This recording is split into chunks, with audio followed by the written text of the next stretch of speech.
All right, welcome to my lesson on 1.5, the greatest common factor. That's right, it's the greatest common factor that two or more products have in common. So first on Friday, we talked about different ways to find the greatest common factor. And the three ways are listing, ladder method, or factor tree and Venn diagram. I am going to review all three of those ways to find the greatest common factor with these examples. So I want to find the greatest common factor of 45 and 60. Well, first I'm going to list the factors of 45. Well, that would be 1 and 45, 3 and 15, and then 5 and 9. The factors of 60 would be 1 and 60, 2 and 30, 3 and 20, 4 and 15, 5 and 12, 6 and 10. Well, then if I look at the numbers that they have in common, I see that they have a 1 in common, they have a 2 in common, a 3 in common, a 5 in common, and a 15 in common. Well, the greatest number that they have in common would be 15, so that makes that the greatest common factor.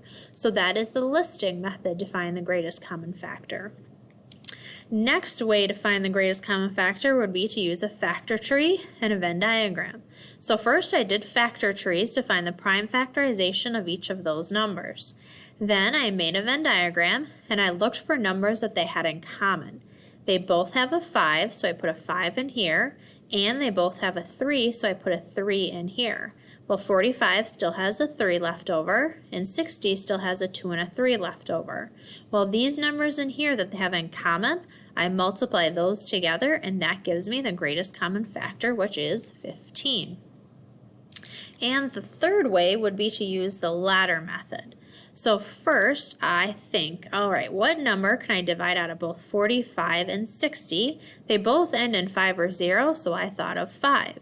Well, 45 divided by 5 leaves me with 9, and 60 divided by 5 leaves me with 12. Well, then I thought, what can I divide out of both 9 and 12? And I can divide a 3 out of both of them. 9 divided by 3 leaves me with 3, and 12 divided by 3 leaves me with 4. So then I multiply those two numbers together, and I get the greatest common factor is 15, and that is the ladder method. The ladder method usually is students' most favorite way to find the greatest common factor, so I'm going to use that method for the next problems that we are going to work on. So first problem, you are making balloon arrangements for a birthday party. There are 16 white balloons and 24 red balloons. Each arrangement must be identical. What is the greatest number of arrangements you can make using every balloon? And greatest is a reference to greatest common factor, which is what I need to find. So the greatest common factor of 16 and 24. So first I tried to think, what number can I divide out of both 16 and 24? And I thought of 4. Well, 16 divided by 4 leaves me with 4, and 24 divided by 4 leaves me with 6. So then I wanted to think, well, what number can I divide out of both 4 and 6? And they're both even, so I know I can divide a 2 out of them. Well, 4 divided by 2 leaves me with 2, and 6 divided by 2 leaves me with 3. So then my greatest common factor would be 4 times 2, which is 8, so I can make 8 balloon arrangements. And being more specific, in each arrangement you would have 2 white balloons and 3 red balloons in your arrangement. Next question.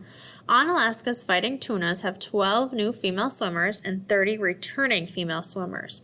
Each practice team must have the same number of new and returning female swimmers. So you want to have teams that have a mixture of new and returning swimmers.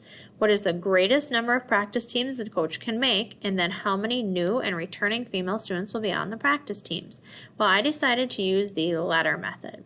So 12 and 30, I could divide a 2 out of both of those. 12 divided by 2 is 6, and 30 divided by 2 is 15.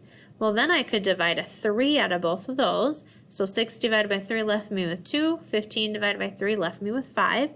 I can't divide anything out of both 2 and 5, so then 2 times 3 meant that I had 6 practice teams for the swimmers. Well, then part B says how many new and returning female students will be on each practice team. Well, that means there's going to be 2 new because the 12 went with the 2, so 2 new female swimmers, and then the 5 goes with the 30, so there would be 5 returning. So when you use the ladder method, this down here tells you how many would be on each team. A teacher is making identical activity packets using 92 crayons and 23 sheets of paper. What is the greatest number of packets the teacher can make with no items left over? So I use the ladder method. Well, trying to think of a number that I can divide out of both 23 and 92, well, first I thought of the factors of 23, and there are only 1 and 23. So 1 obviously works, but I decided to try 23, and actually that works as well. 23 divided by 23 leaves me with 1, and 92 divided by 23 leaves me with 4. So that means the teacher can make 23 packets, and in those 23 packets, she will have 1 sheet of paper and 4 crayons in each packet. You are filling piñatas for your sister's birthday party. The list shows the gifts you are putting into the piñatas. You want identical groups of gifts in each piñata with no gifts left over.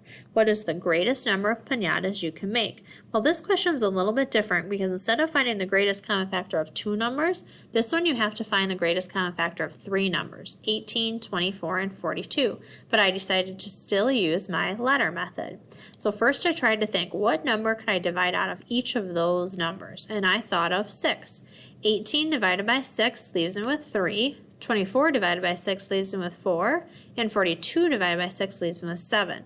Now those are not able to be divided by anything, so that means the greatest common factor of those 3 numbers would be 6. And more specifically, that means in each piñata you're going to have 3 bottles of nail polish, 4 pairs of earrings, and 7 lollipops in each of those 6 piñatas. So next up would be your practice work, so you can open up bigideasmath.com. And the first question you will see is find the greatest common factor of 61 and 73. Well, when I tried to think of a number that I could divide out of both 61 and 73, the only number that I could possibly use is 1, and that is the greatest common factor. Next question, what is the greatest common factor of 189 and 200? Well, the only number I could divide out of both of those numbers would be 1, which means that that is the greatest common factor. Now, next question was kind of a little tricky because I had to go back to the Venn diagram method. So they said they found the prime factorization of each of those numbers, and then they looked to see which numbers they have in common, and they noticed 7, and they thought 7 was the GCF. But what they forgot is that 2 is also a number that they have in common. So then when you put those in the middle of your Venn diagram, 7 times 2 should actually be 14 for your greatest common factor. So it is the greatest common prime factor. The GCF is 14. Thanks for watching.